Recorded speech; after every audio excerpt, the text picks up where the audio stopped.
In this video I'm going to show you how to zoom a video on Capcut. That is quite simple and easy to do, so let's begin.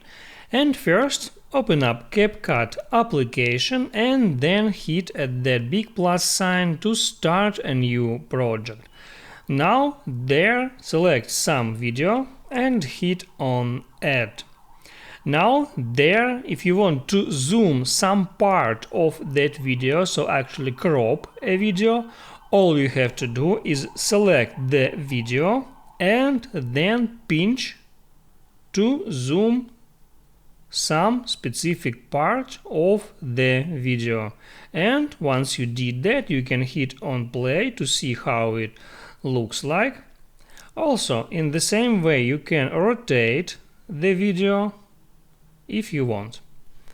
That's how it works. If this video helped you out, don't forget to like,